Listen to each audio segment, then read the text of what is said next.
Hey guys, so sorry about that. I didn't realize I just went straight past it. Let me go ahead and get us back to where we were, and then we'll call this one the almost last one.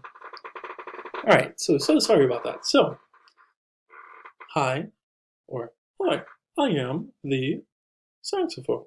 What family do I belong to?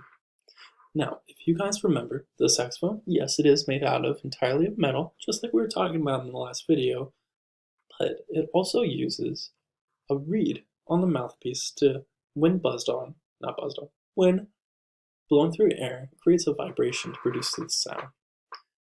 So, if it uses a wooden reed, what instrument family do you think it belongs to? If you were thinking the woodwind family, you'd be absolutely correct. Very nice. Yes, saxophone? I only use one reed. Very nice, saxophone. Thank you. Alright, this is the last one. Alright. Boy, I am the string bass. What family do I belong to?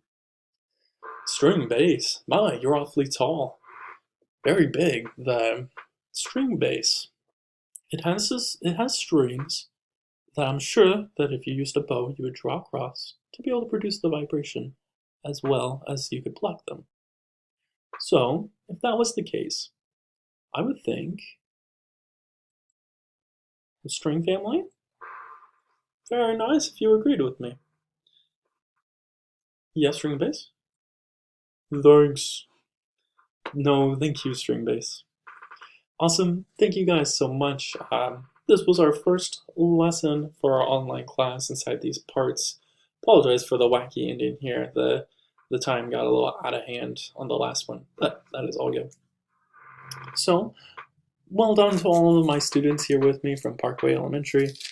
Very nice. Make sure that you're working inside your workbooks. Make sure you're going through all that stuff. If you have questions, please ask your parents to print that stuff off. There's also answer keys that you can be able to work on too.